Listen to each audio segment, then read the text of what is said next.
Hello friends, my name is Mohammad Imran. I am a second year MBA student. So in this video, we are going to discuss about the Streptococcus pyogenes and Streptococcus agalactiae. Starting with the basics, the Streptococcus is catalase negative. It is a gram-positive cocci which is arranged in chains. Whereas Staphylococcus is catalase positive, but it is also a gram-positive cocci and it is arranged in cluster form like in grapes. If we see this chart, we can see the hemolysis. There are three types of hemolysis: alpha, beta and gamma. Alpha hemolysis is seen in Viridin streptococci and Pneumococcus. Beta hemolysis is seen in beta hemolytic streptococci and gamma hemolysis is seen in Enterococcus.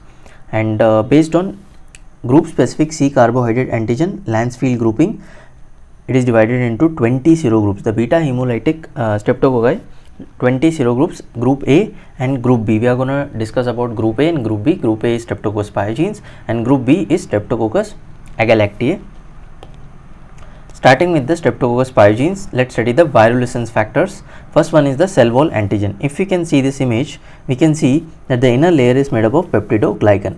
The inner layer is made up of peptidoglycan and the middle layer is formed of C carbohydrate antigen, that is group specific carbohydrate antigen, and the outer layer is formed from proteins and lipoteichoic acid.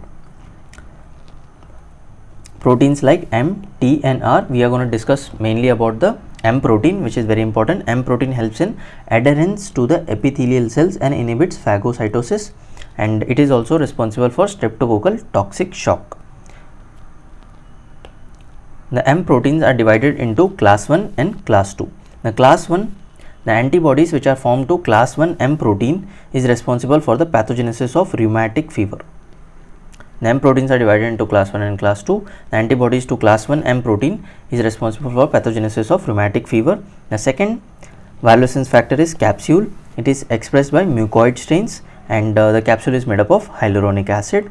It is antiphagocytic and helps in adhesion, but the most important point here, it is not antigenic. The capsule is not at all antigenic. Now coming to the most important virulence factor, that is streptococcal pyrogenic exotoxin, also known as erythrogenic toxin, SPE.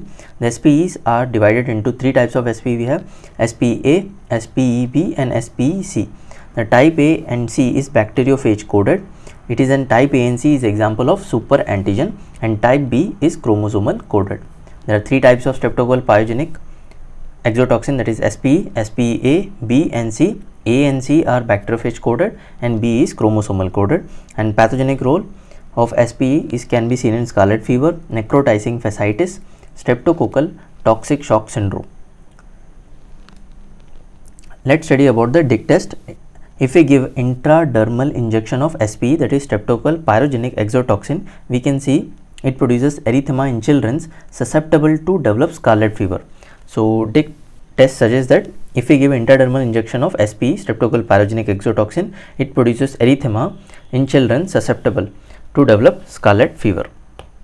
Now coming to Schultz-Charlton reaction, when you inject anti-SPE antibodies, we can see blanching of rash, and this can be used for diagnosing scarlet fever in past.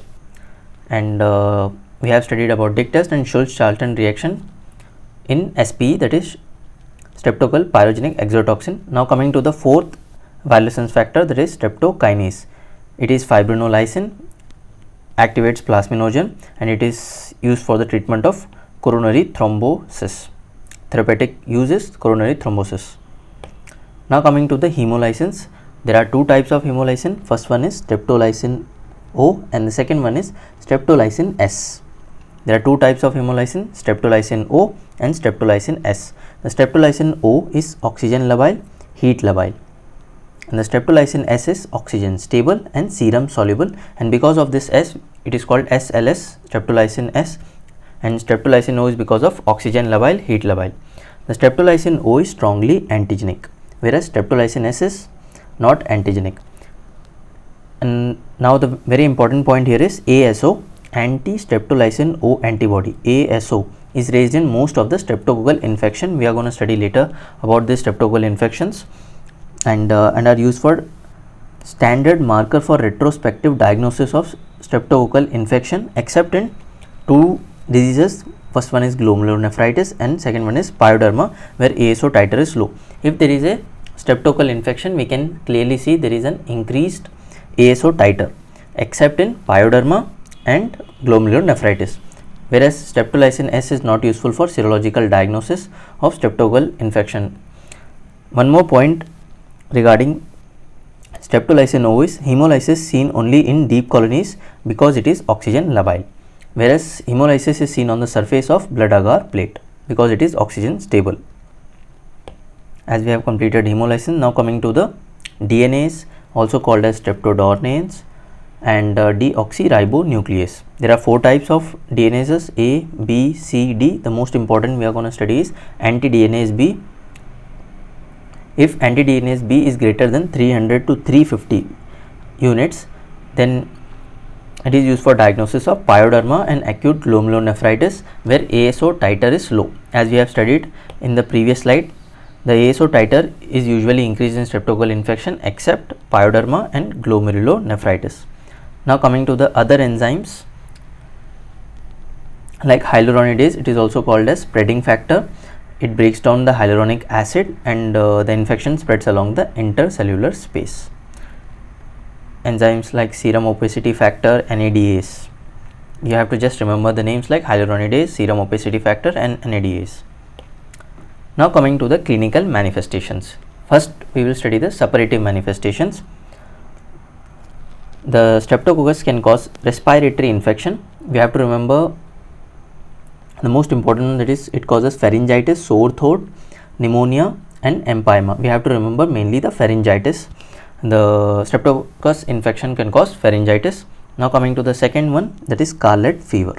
Scarlet fever, we can see pharyngitis, sandpaper rashes, and we can clearly see the strawberry tongue and pastia lines. As you can clearly see in this image, we can see some lines here which are pastia lines.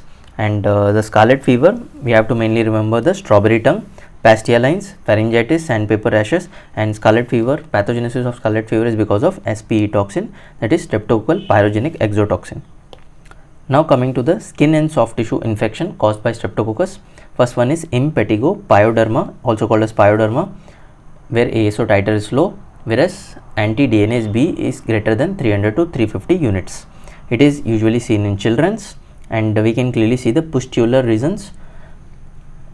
It looks like a honeycomb like crust. As you can clearly see in this image, it somehow looks like honeycomb like crust, and there is no pain and it is usually feverless.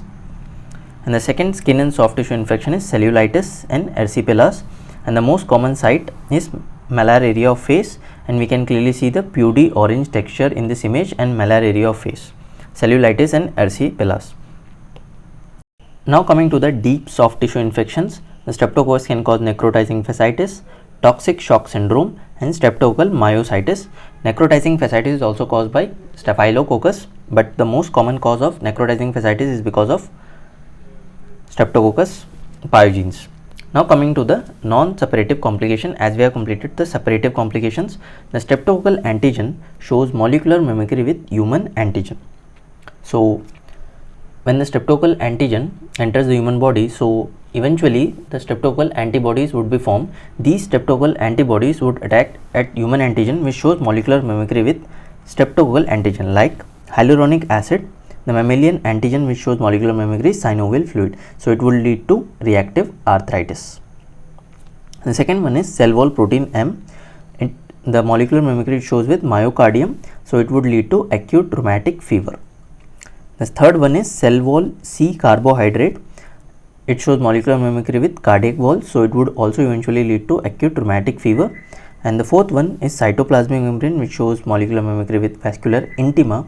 It would lead to acute glomerulonephritis (AGN). And peptidoglycan, which shows molecular mimicry with skin antigen, which would lead to guttate psoriasis. So we have to remember reactive arthritis, acute rheumatic fever, glomerulonephritis and guttate psoriasis. These are the non-suppurative complications. Now coming to the laboratory diagnosis, it is very easy. The transport medium is Pike's medium. We have to remember the Pike's medium. In the direct smear microscopy, we are going to see pus cells with gram-positive cocci arranged in chains, whereas staphylococcus shows cluster arranged like in grapes, and the culture of streptococcus, the blood agar, shows pinpoint colony with a wide zone beta hemolysis, as we can clearly see in this image. And the selective media we have to remember is crystal violet blood agar and PNF. PNF we have polymyxin B, neomycin and fusidic acid. The selective media we have to remember is crystal violet blood agar and PNF media, it is polymyxin B, neomycin and fusidic acid. The biochemical identifications are very important in laboratory diagnosis of Streptococcus pyogenes. It is catalase negative, bacitracin sensitive, PYR test positive and CAMP negative. So now coming to the serology, ASO antibodies and anti-DNase B. As we have studied, ASO titer is usually increased in streptococcal infection except in pyoderma and PSGN, and whereas in anti-DNase B is increased in pyoderma and PSGN. Now coming to the next one, that is group B streptococcus, that is Streptococcus agelactiae.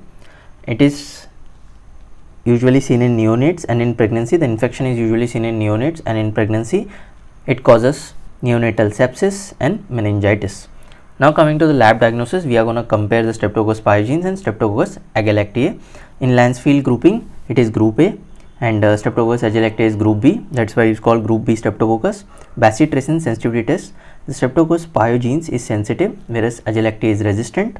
PYR test is positive in Streptococcus pyogenes, whereas negative in agelactiae, and hip rate hydrolysis test is negative, whereas it is positive in Streptococcus agelactiae, and CAM test is negative, and CAM test is positive in Streptococcus agelactiae, and beta hemolytic colony is pinpoint, whereas it is mucoid and little bit larger.